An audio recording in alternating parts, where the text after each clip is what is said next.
With Donal O'Rourke joining us now. Donal, how are things? Hi Shane, how are things? Michael? Not too bad. How are you going, Donal? Not too bad at all, not too bad. Yeah, you're in the thick of it with the hurling yourself at the moment. Like, what do you make of this, the club-county balance that's going on at the moment, even from a coaching point of view? Well, I suppose from a coaching point of view, Shane, it's ideal in the sense that you can focus at the start of the year, obviously, in all inter-county. And then, I suppose, when inter-county is finished, you get that break and that bit of time then to go back in with the clubs. So it's ideal from a club perspective or from a coaching perspective. It might be a long season on the clubs. Do you know what I mean? If you're going back, kind of, most clubs go back in January, February, and it mightn't end up till March, or it might end up in October when it's finished. Like, so maybe it's a little bit longer on the club player. The inter-county players, I don't think it matters to them because they just stay going all year round anyway. Donal, we've talked about this before on the show. Do you think the quality of club action is increasing because maybe like the quality or access to coaches coming back to club level is probably getting better now? Because like I know, like you're obviously doing it. You're coaching Cork in the inter-county season, and you were with Dixborough and De La Salle. And say Mikey Beavens was with who was he with? Was he with Nina last year or something? Like they're going back. Yeah, Bursalee. Sorry. Do you think do you think clubs are benefiting from this as well? They would, of course, Michael. Like, you know, they're supposed to. You're bringing back new ideas and stuff that has worked in the previous season with inter-county. Do you know what I mean? So you're coming back in and you've maybe fresh new ideas, kind of bringing into the club scene. And you know, of course, it's only beneficial for the club players. Just on that, Donal, obviously, like I don't know if anyone has a greater insight into the game, the big hurling game this weekend, Ballygunner and Sarsfields. You played with Sarsfields for a couple of years. You've managed you've coached in the Cork Championship with Erin's Own. You've coached in the Watford Championship as recently as this year. You've tried to take down Ballygunner. Just a word on Sars firstly. Like, Sars have had it's been a crazy roller coaster of a year between, you know, losing, you know, their greatest probably ever servant of them all in Teddy McCarthy earlier on this year, honouring him by winning the county championship. You know, their club grounds like completely destroyed probably a couple of days later, with the relieving some of the water from the 𝘧𝘶𝘢𝘈, and now they're preparing to try and beat Ballygunner. It's been a mad year. Yeah, it's been mad for them. Do you know what I mean? It's they're a massive club, like, you know, with massive numbers and massive facilities. And look, I suppose we all saw the videos of the pitch getting destroyed and things like that. And that hits home to every GA player. And I know from Pat, like, that he was down in the dumps over that massively. Like, you know, it's their club pitch. But look, I suppose this year has been kind of ups and downs for Sars. Do you know what I mean? They've had the down, as you said, they're losing Teddy, like an icon of not alone Sarsfields, but an icon of GA in general. And, you know, he was a massive loss to them. And, you know, I suppose, as you said, they honoured him and they went and they won the county championship. You know, and I suppose this particular team have kind of been favourites to win a Cork championship or thereabouts with the last 4 or 5 years. And, you know, they've kind of got caught along the way, but this year they seem to get it right. And, you know, I suppose that extra bit of steel, I suppose, coming from the fact that they were honouring Teddy. And, you know, I was at the county final, and it was, you know, it was great scenes for them at the very end. But look, I suppose they weren't long being brought back down to earth, unfortunately, then with the Wednesday, the couple of days after, like, you know, that would have hit him hard. And, you know, I suppose, look, it's going to be that emotion can drive him too, lads. Do you know what I mean? It's something that in the GA, where as coaches we're always going after numbers and KPIs and things like that, and maybe we removed emotion a bit too much. But I think that emotion of what has happened to them and happened to community over this last couple of weeks, do you know what I mean? People would have, their livelihoods would have been put in jeopardy with the flooding, and their houses, their homes and things like that. And, you know, I suppose it really would have hurt them when they saw what happened to pitch. Like, so if they can channel that emotion in the right way come Sunday, you know, they could be a dangerous outfit. Can you talk to us a little bit about their team? People would have heard, of course, of Daniel Carney, and they would have heard of Jack O'Connor, of course, who's the speedy left-hander as well. Also, I suppose, Conor O'Sullivan, who's been injured for quite a while, but he came back and he was a cornerback there up until about maybe 7 or 8 years ago with Cork also. But you just tell us a little bit about their team and why they're so strong. Yeah, I suppose they're so strong is that they just have such an abundance of players, Shane, coming through every year in from the minor ranks, you know, and they like SARS would have probably 5 teams. I maybe even 6, I don't know. They'd have definitely 5 teams operating at adult level. And I suppose, like, look, their team now at the minute, they would have won a lot of minors and under 21s over the last couple of seasons and just struggled to get it right at senior until this year. I mean, they were unlucky. Look, one of the years I was coaching in Cork, we played them in the quarter final. It was a local derby, 𝘱𝘗𝘁𝘗 and SARS. And, you know, they were red hot favourites to win the championship. And, you know, we beat them by a point. And, you know, that kind of set them back, I'd say, a little bit, because that was the year that, you know, they were coming in off winning the underage titles and they were coming like a train. And then the year after, they got caught in the semi-final by the Glen. And, you know, so they've been unlucky. You know, they've been unlucky over the last couple of years. But this year, there was a bit of steel about them. You know, they come up against Blackrock in the quarter-final. You know, they grounded out against 𝘬𝘢𝘁. They looked dead and buried at large periods of that game, and they grounded out. And even against Middleton, they were chasing that game for a long, long time. But that steel that's about them this year probably hasn't been for the last couple of years. And that grit and that determination has got them over the line. Look, they've a fantastic group of players. You know, it's actually Teddy's nephew's in goal for him this year. You know, he's very, very good in the puck outs, very, very sharp. You know, and it was a three-way playoff between him and Alan Kennedy, was the stalwart of Sarsfields. You know, a goalkeeper. He would have captain Sars to win a county championship. I think he's 4 medals in his back pocket. Alan was there when I was there. You know, and great time for Alan, great goalkeeper. And you know, I suppose Craig Lee, he was full back from this year again. Craig picked up his 5th county medal there last week. A real stalwart. I think, you know, full back is a real stalwart of any club. And, you know, they've, like, Paul Leopold is back in the cornerback now from, you know, and Cathal McCarthy, who was excellent for them in the county final, got man of the match. 2 brilliant hurlers, can hurl the ball out, transition the ball out from A to B, very, very quick, very, very fast. Their half back line, Brian Murphy's Kerry, played for Kerry for years. He's joined the club over the last couple of seasons. Lovely hurler, lovely natural hurler, good deliverer of the ball. Owen Murphy, centre back from, very, very powerful player, very, very strong. And Luke Elliott, the other wing back, you know, would have been on the CIT Fitzgibbon team. So a big, powerful athlete, you know, all well able to hurl in the half back line. You know, they've lost a couple of players in their defence this year. Killian Roach and Killian Murphy probably would be one of their best players. He'd done his ACL there, I think, just a week or two before the county final. He was very unlucky, I think, happening against 𝘬𝘢𝘁𝘗. And then you've Dan and Connor played midfield, you know, 2 stalwarts, you know, midfield for them, excellent hurlers. But up front is where they're kind of really dangerous. You know, they have a load of pace. Daniel Hogan, Aaron Myers, Jack O'Connor. You know, they just, Keane Darcy, they just have so much pace and accuracy up there. And, you know, give them half a chance, they'll put it away, like. And Shane O'Regan as well. He was on the Cork 20s. Yeah, I mean, really good player also. Do you know, I mean, I might be catching you on the hop here, but are you aware of what they've done for training the last few weeks? I presume it hasn't been aqua training. Yeah, I don't actually know. I know they were in Brian Dillon's one night, Shane. They were in Brian Dillon's one night, and I thought someone told me that they'd done a bit of running out in CIT, the track out in CIT. I might be wrong on that. No, I might have heard that along the way, but they were definitely in Brian Dillon's one night. But look, I think in times like that, all the clubs around you would come in and help you out. I know that SARS have good relations with the clubs around them, you know, and I don't think there'd be any issue getting the pitches under the circumstances that were there. I think that you know, there'd be no issue there anyway.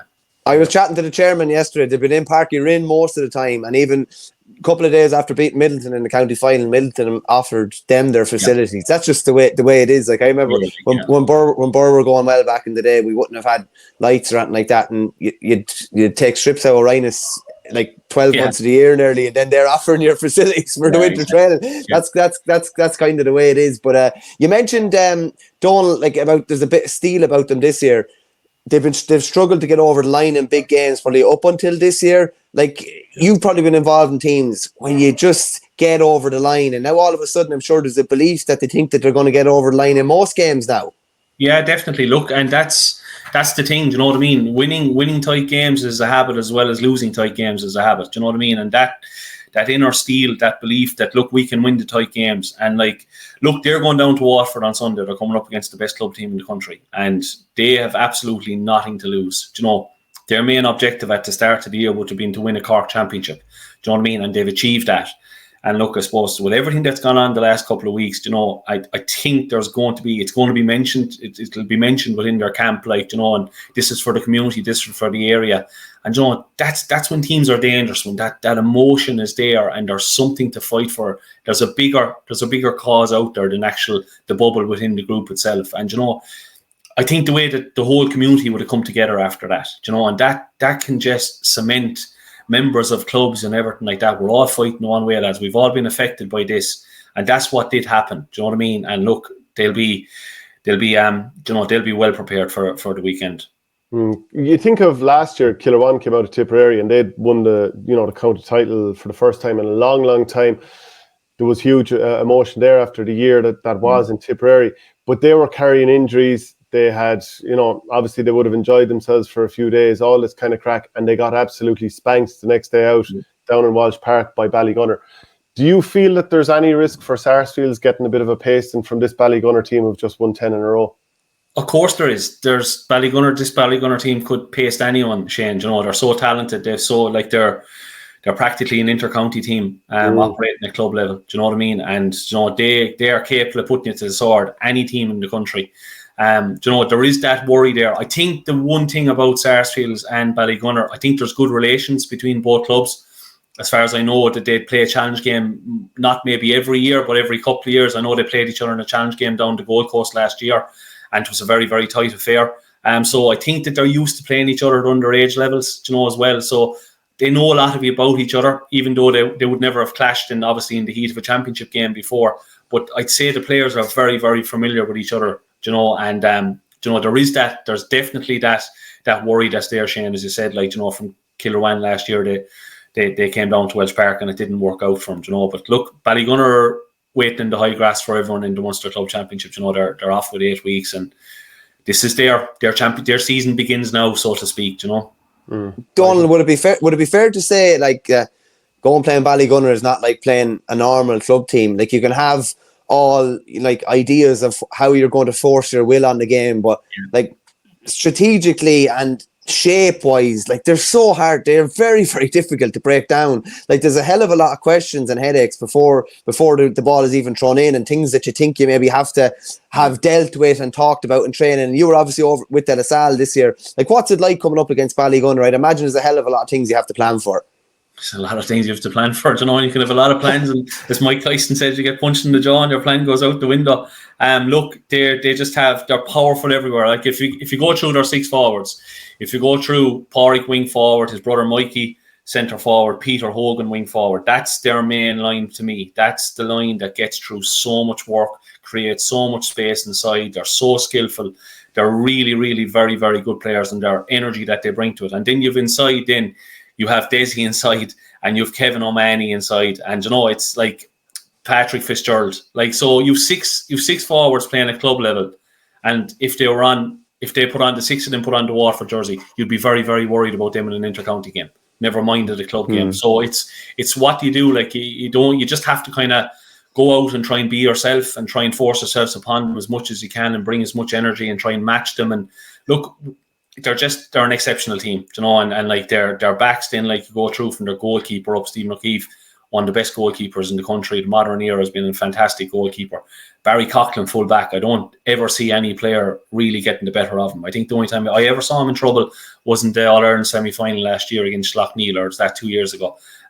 He was under pressure from the 𝘱𝘉𝘁 full forward. But Philip O'Mahony there is just dictating things there in the half-back line, and Shane O'Sullivan, they just have so many players everywhere. Conor Sheehan, midfield, can pop up with scores, and fantastic hurler, and Paddy Levy just goes through an amount of work midfield. So it's their fitness levels for me is what's separating them from everyone else. They've obviously won the last 10 Watford county championships. So apart from the COVID season, they would have been gone very, very deep into Munster Club Championships, All-Ireland Club Championships.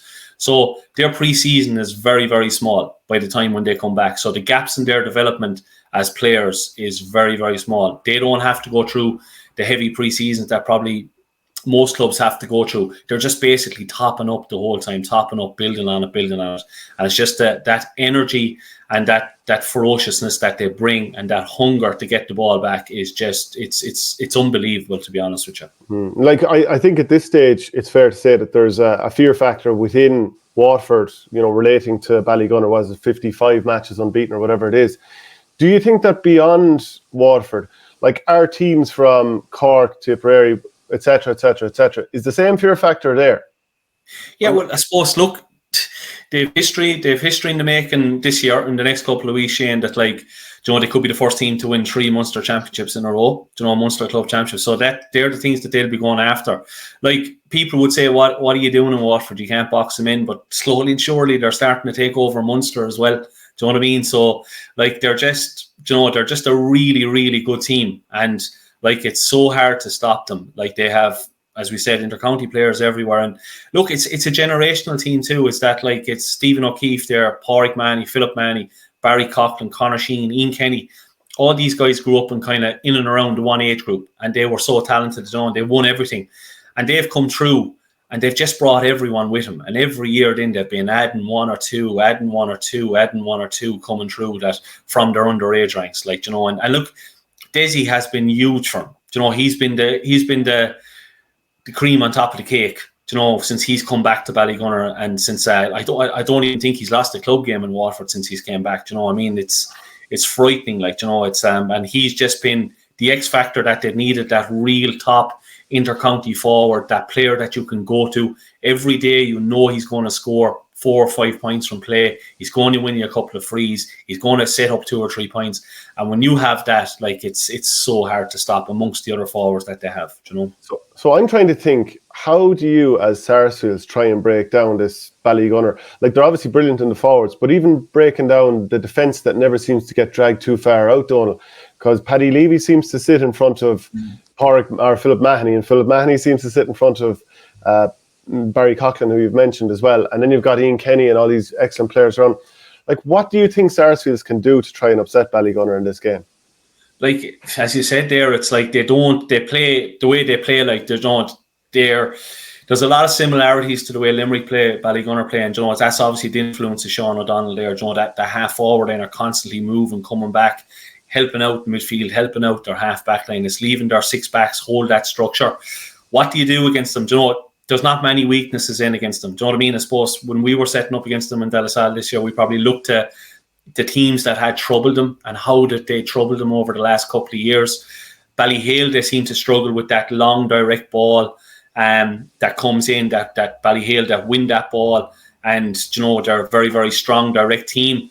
Borrisoleigh struggled them a couple of years ago. Shane, your own club, in the Munster Club final, beat them. There was a long direct ball down on top of the half back line, in and around, hitting the breaks, creating the space and breaking from there. So we kind of went down that route with like the pattern that had kind of caused Ballygunner problems, so to speak, you know, in games, and the evidence was there from that. But like, look, they've improved in that side of their game as well, like that. And you know, they would have learned from the games that, look, we came under pressure because of this, and typical Ballygunner, they just go away and they try and master it then, do you know what I mean? So like, what can Sars do? Sars have a huge amount of pace, so they're going to try and create as much space as they can in the backs. They're going to have to try and drag Ballygunner around the place as best they can. It's easier said than done, but it's just they have to get the ball into their hand. And if Sarsfields can get the ball into their hand in the 10, 11, 12 position or 8 and 9 position, and they can use their athleticism and get Ballygunner backs facing towards their own goal, I think that they can create opportunities here. It's gassy. You say that about the high ball, because I know Pádraig Mahony, and it was fairly pointed, said that they wanted to try and get better on winning their own puckouts even, which was interesting. Just a quick question here. 𝘱𝘓 Hurling has it in. He's obviously a Borough man, I'd say. He says, why is Ballygunner so dominant yet there's not much Ballygunner players starting for Watford? That's something that probably people are talking about within Watford. You're obviously a Watford man first and foremost, Don. Like, why do you think that is, that with, you know, you have probably the best club team in the country at the minute, yet you only have maybe 2 to 3 Ballygunner players starting in championship games for Watford? Yeah, look, I don't know the answer to it, to be honest with you, Michael. I suppose it's probably a question for Ballygunner players themselves. I know that, look, they have a lot of players on the Watford panel, and they've produced a lot of players down through the years. And I suppose, look, Pádraig stepped away last year. You know, I mean, Philip stepped away the year or two before that with Stephen O'Keefe, the year before that, or the year after Philip. You know, I suppose they'd kind of got to the stage of their career where they were 29, 13, that they'd given 10, 12 years to Watford hurling. And, you know, they felt as if that, look, maybe now was the time to step away. Barry Coughlin, similar again, that age group, you know. So, but like, if you look at them this year, like they still have a lot of players. Like, they've Ian Kenny back into the setup. He was travelling last year. You know, they have Peter Hogan, fantastic hurler.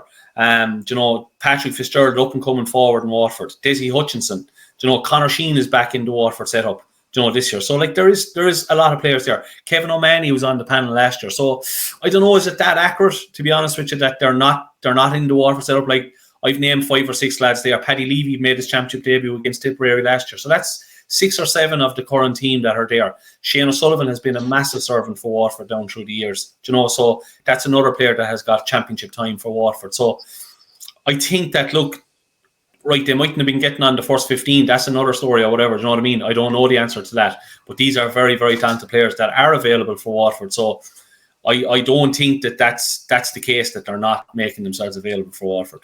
It's a very tasty Munster Championship, Donal, this year, with the winners playing the 𝘗𝘗, and then on the other side you've Clonlara against 𝘗𝘗. So it feels like, it's been weighted nicely on one side, and then we've got a very novel finalist on the other side from Tipperary or Clare. Yeah, it is. It's really shaping up to be a very good Munster Championship. You know what I mean? The winners of Sunday between Ballygunner and Sarsfields. It's. I'm not sure, is it a trip to Limerick or Limerick? Is it trip to Limerick? Is it like last year's? Yeah, the game last year between Ballygunner and the 𝘗𝘗 was purely a game of two halves. 𝘗𝘗 were absolutely unbelievable in the first half. The standard of that game was frightening. Everything that, it's the 𝘗𝘗, David Dempsey, Peter Casey, all these players showing up in the first half. Adrian Breen, massive amount of scoring power. William Henn, getting loads of scores, really putting Ballygunner on the back foot. Ballygunner went in at half time, settled themselves down, came out and brought a massive amount of energy to the second half. It was purely a game of both halves. It was a fantastic game of hurling. So that will be a mouth-watering contest should Ballygunner get over Sarsfields on Sunday. And then you have on the other side, Kildangan, they've been excellent. I thought the Tipperary county final, the 2 county finals, Shane, were absolutely fantastic. They were gripping games, and the result was right in the balance up to the end. I really enjoyed both Tipperary county finals. They were fantastic games. And Clonlara, look, they really got their house in order this year. A lot of people would have been looking into Clare in the last couple of years and looking over the fence and say, how are these guys not winning county championships on a regular basis with the pool of talent that they've had? They got it right this year. They were very, very impressive. And both Kildangan and Clonlara going into a semi-final. They'll fancy their chances. Both camps will fancy their chances. This is a serious chance here to get to a Munster club final. And when you get to a final, all bets are off. So I think it's going to be a very, very competitive Munster Championship. Michael, just before you jump in there, it says on the Munster GA website that the 𝘗𝘗 versus Ballygunner/Sarsfields is going to be at a Limerick or a Cork venue. So it just sounds like it's definitely not going to be in Watford. But after that, it's unclear. Yeah. Just on that, Donal, I was on to you just when I was asking you to come on to the show. Like for Ballygunner to win the All-Ireland, they have to beat Sarsfields, probably they have to beat the 𝘗𝘗, they have to beat either Kildangan or Clonlara. Thomas is in an All-Ireland semi-final, and then Leinster-Ulster in an All-Ireland final. Like they're overwhelming favourites, but it's a fair road to get there, isn't it? It is. It's a very, very tough road to take. But to be fair to them, they're masters at just taking a game at a time. And they openly always come out and say that if they win the All-Ireland, it's going to be a very, very tough task to win the All-Ireland, to go through that journey, as you said there, them teams that they're going to have to come up against. But they'll take every game as it comes. They won't be looking beyond Sunday anyway. But it's a very, very tough championship. Look, I think. Look, with Ballyhale getting stopped in Kilkenny, it's opened it up for everyone.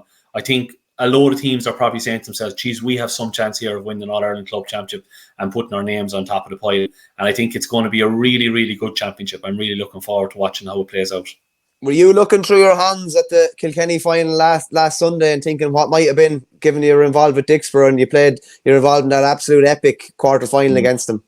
Yeah. There's no point in saying otherwise, Michael. I have to be honest, I was devastated, that you're not there, and it was an incredible game against Ballyhale, and just it came right down to the wire. I suppose it's a bit of brilliance from TJ at the end. Even at the 21-yard free, Andy Gaffney picked it, he rose it, he struck it really, really well, past Dean Mason on the line, and TJ had ghosted over behind Dean Mason to get the stop. And they're the margins. Do you know what I mean? They're the margins. We would have been in a semi-final. You don't know what would have happened there. And look, O'Loughlin Gaels were worthy winners. They were fantastic. Last week it was a brilliant final again. I watched it back, and it was hard watching it. As you always believe you're good enough to be there. Your team are good enough to be there, and Dixborough are. But it was just a really, really good showpiece. And O'Loughlin Gaels were very, very good all year. We played them in the league championship at the start, and we beat them. And they've improved since then an awful lot, and they brought a massive amount of intensity to the game on Sunday, and it was just a really, really good affair. And it was right up to the very end. You didn't know what way it was going to go. Can we move on to intercounty a little bit? Just what do you think like Cork have obviously been, plenty of bows or arrows shot at them over the years, no more so than from this man, Michael Verney here. He can't wait to take a pop at Cork. But to me, they always seem like a team that are, if they can get things to just click, that everything is there to make it happen. But Munster's an absolute bear pit, Donal. Yeah, Munster is just, last year was just, look, we will have taken an awful lot of learnings from it, from the coaching perspective and from the management perspective. It's Munster is just special, you know what I mean? And the games there were just epics, we were involved in 4 very, very good games. We would have been very, very happy last year, Shane, with our performance, our consistency of our performance, which is something that might have been thrown at Cork over the past couple of seasons. But look, hopefully next year we'll be hoping to marry the consistency of performance with the consistency of result. But just Munster, you can't take anything for granted inside in Munster. Would you point to some of those league performances that you had early in the year? Like I remember we were talking to John Myler before, and he talked about the legacy post strikes, about all the tight games Cork were starting to lose. But I remember you came from behind in a couple of league games last year, particularly the Wexford one. You came from well behind, pipped it at the end. That marked a bit of a change in terms of mentality to maybe bring on a harder edge in Cork. Yeah, definitely. Look, and suppose Pat will be driving home to the lads that, look, we'd have certain standards within the group for what we want going forward. And the big thing for Pat is representation of the jersey, representation of your family, your club jersey. And, he's just an exceptional manager, you know what I mean? And the way he can handle players and the way he gets the best out of players, they play for the cause, play for the jersey, he's a phenomenal man. And I think that's rubbing off on every one of these players inside. They're an exceptional group of players to work with. They are so committed. Do you know what I mean? They are just trying to be better every single night they go out to the pitch. They are so committed. They're an exceptional group of players to work with. And look, we just have to keep knocking on the door over the next year or two. And please God, someone will open it for us. Can I just ask you, Donal, you were obviously the first ever outside kind of lead coach or head coach to go into Watford. Was there a bit of nervousness around that? Because we'd always, from an outsider looking in, we'd always see that like Cork know it all already. Like they don't need anybody coming. They don't need anybody coming in or anything like that. That's tongue in cheek, obviously. But what was it like going in there? As we say, the first kind of outside voice really going in there. I suppose I didn't really think about it too much, Michael. I just try and focus on the task ahead. And I didn't want to get maybe wrapped up in the emotional side of things. Maybe in time, 10 years' time, 15 years' time, please God, Michael, I might look back on it and say, geez, that was an unbelievable honour. And it is, I suppose, for the first, when Pat rang me about the job, I suppose for the first 5 minutes, you're kind of blown away. Jeannie, this is an exceptional opportunity. And just, look, Cork they're such a special hurling county. It's just, the fans that they have are just unbelievable. And look, I work in East Cork, Cork City, so I'm around East Cork, Cork City every day. It's a hotbed of hurling around there. And it's just, they're so passionate. It's unbelievable. But I suppose I was just going in to do what I want to do and what I want to bring to it. And I was focused on that. And I tried my very best not to get caught up in any of the emotional side around it. And as I said, maybe in time I might look back on it and say, gee, that was a really unbelievable honour. Do you know what I mean? But I have a job to do. And I'm there very, very focused on what I have to do and to try and make every single Cork player better. And that's my job.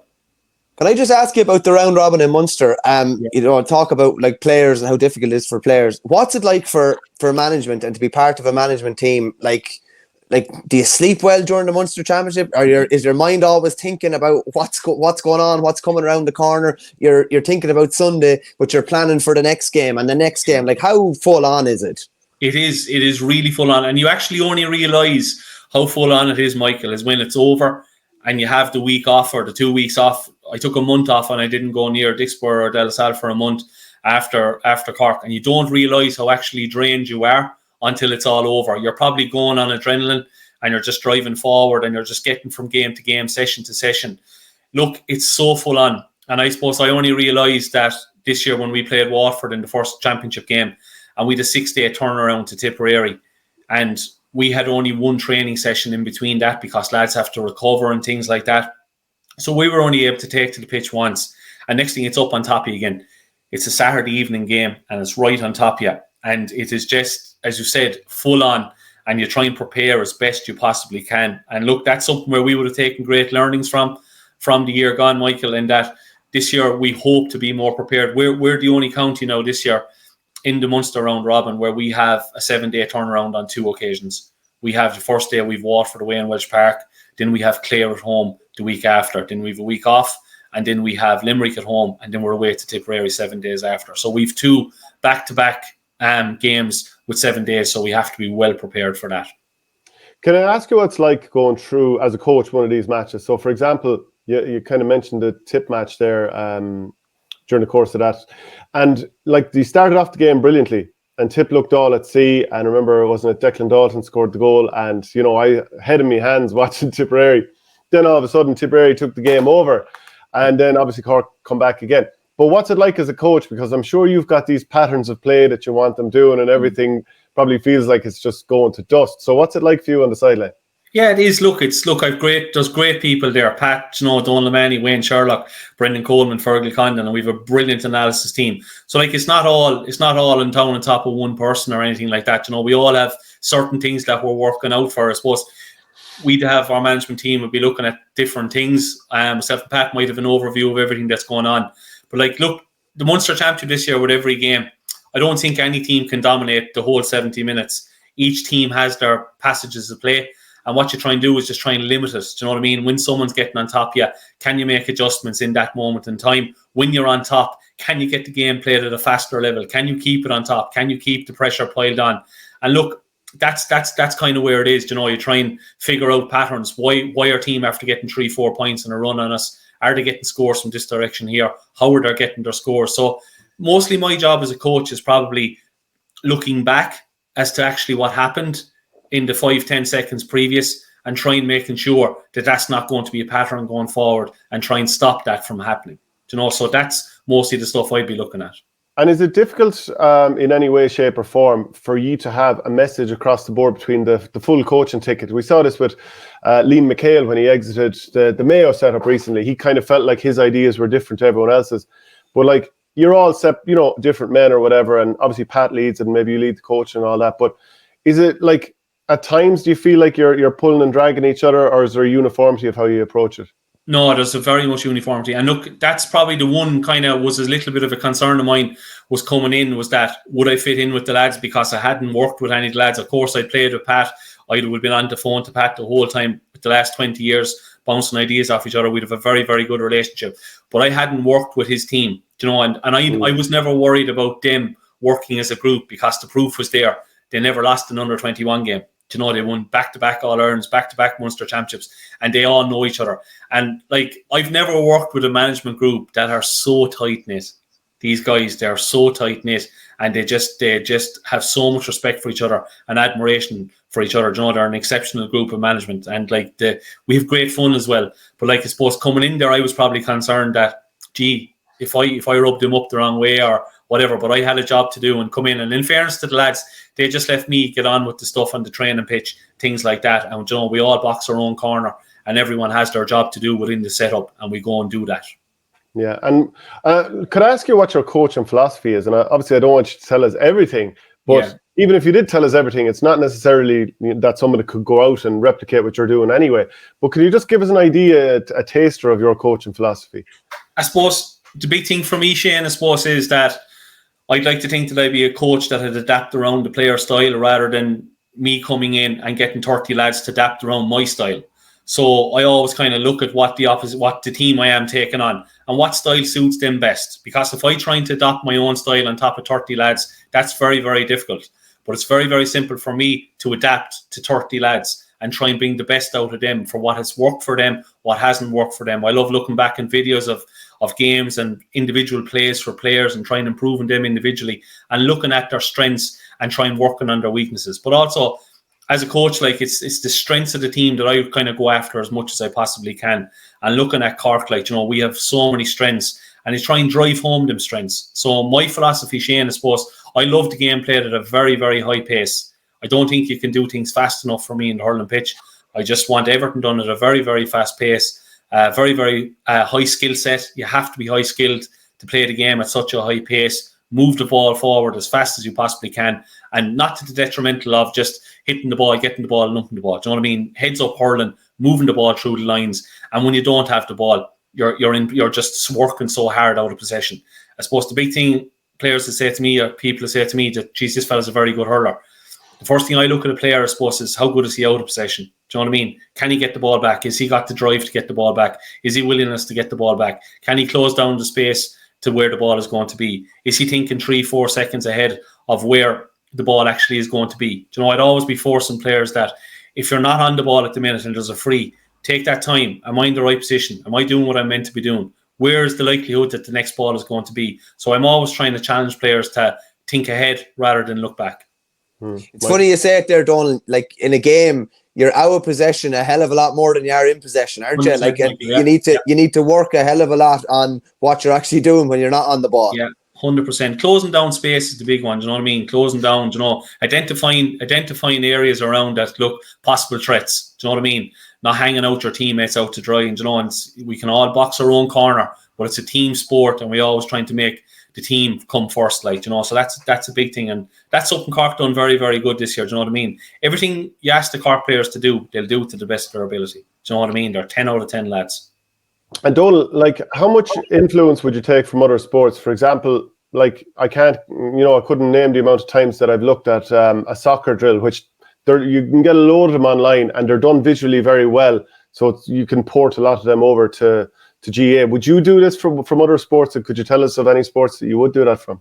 No, not really. To be honest with you, I love American football. I love the aspect of the professionalism around that, and I study a lot of the American football coaches and things like that. But as for actually taking drills over across, not really. No, I'd look into other sports and what way they might be preparing, but the actual on-field stuff, I wouldn't. And I suppose it's mostly the coaches I'd study. Do you know what I mean? And their philosophies and things like that, and what do they do in their spare time. But I think hurling it's so unique. It's our own sport. Do you know what I mean? It's so unique. It's played at such a high level. Soccer is so slow. Do you know what I mean? It's played at a slow tempo.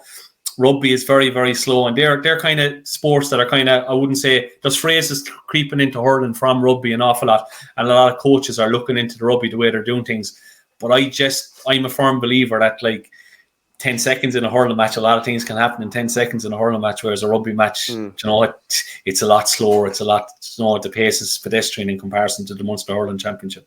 Well, Ballygunner could have 1-1 gotten you in 10 seconds, and they've scored. They've got 3 scores in a minute. I've seen several different times over the last couple of years. So hurling is very unique in that instance. Can I leave you on this one, Donal? Yeah. You've been on the sideline looking at obviously real high end inter-county this year in particular. Like, is there any change? Like, what would you say is the biggest change we need to make in hurling to improve the game? Like, the head high tackle is a massive bugbear with me. I don't like it. We harp on about, particularly at club level now, about lads being dragged down, and obviously 𝘱𝘗 dragged down outside the 13 against Ballyale. Like, what are the changes, if any, that you would like to see made of hurling at either inter-county or club level? Yeah, look, I suppose there's a lot of things. I suppose probably the main one, you're dead right. Look, the tackling the head high, I think there should be zero tolerance to that, Michael. Do you know what I mean? There should be absolute zero tolerance to that, and that should be there, black and white. If there's a high tackle, whether you mean it or not, and I don't believe any player goes out on the J pitch to go on to high tackle someone around the head. But I just think there has to be a zero tolerance, and it's the one thing I spoke about rugby. I don't take much from the coaching aspect of rugby, but I suppose it's the one thing that we could take from them from watching the World Cup is that there was zero tolerance. Anything that was up around the head or neck, it was a red card. I think that maybe that has to maybe been brought into J, and that consistency across the line. I suppose for me, the game has never been better, Michael. Do you know what I mean? If you look at, I'm not having a pop off Gaelic football now before anyone say it, but if you look at Gaelic football, we'll say 20 years ago, and you look at hurling 20 years ago, and you look at the games now, I mean, 'tis absolute night and day. The skill level of hurling is gone. The pace, the way the game is played. There's not a whole pile I would change at hurling. It's evolving so fast. It's gone to such a level. The big bugbear for me probably as a coach, and probably some of my own players down through the years would have done it, and probably this season, is the hand passes probably annoys me. Do you know what I mean? What's a throw? What's a hand pass? We have to there has to be a clear separation. Do you know what I mean? Or else lead and throw the ball, one or the other. Do you know what I mean? It's the one thing that's a little bit of a bugbear for me at the minute, is that one. But as you said there, the high tackling, I think zero tolerance, it has to be brought in. These lads are amateurs. They have to get up in the morning. They have to go to work, whatever they have to do. And look, that's a very, very dangerous thing. And concussions has happened an awful lot. And look, players have never been as fit, Michael, in the last 10 years. S&C has gone through the roof, and it's adding to the speed at which hurling is played at. Another thing, are the slitters a little bit light? Is the ball out of play too much? Do you know what I mean? Can we put more weight in the slitters? Do you know what I mean? Can we come back to... I'm the first man to admit it.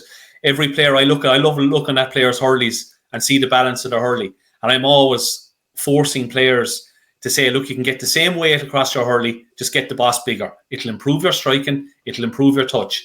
You can lighten up the handle of the hurley, but just have all the weight down around the boss and have it bigger.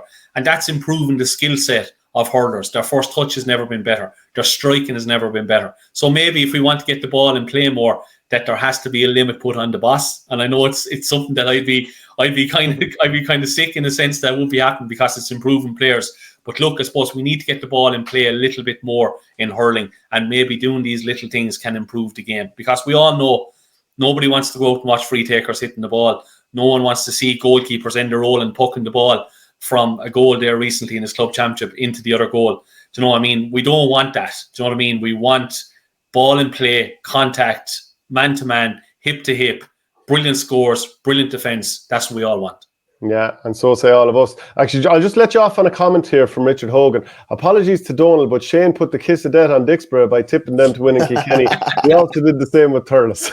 Yeah, I saw that there. In fairness to Michael, he got O'Loughlin Gales right, and Shane, I was watching it, and I seen fair play. I hope you're right. I was hoping you're right, but no, look, it's look, they're on the right path. They're on the right trajectory. It's just a bit of luck along the way, and as Michael touched there, maybe that foul at the end of the game, or there the margins that he could have got over the line. You don't know where you'd have gone to. The Kilkenny Championship's an unbelievable championship. It's so competitive. You learn so much as a coach down there. It's phenomenal. And I really enjoyed my time down there with 𝘧𝘲𝘀. And look, hopefully we can kick on there now in the next year or two and get over the line. It'll be well worth it. Well, thanks very much for joining us, Donal, and best of luck within limits with Cork. Obviously, last thing I want to see is Cork up on top, because when they're on top, they'll let you know. But thanks for joining. Thanks very much, lads. Take care. Thanks, Donal. Thank you, lads. Cheers. Take care. Come on.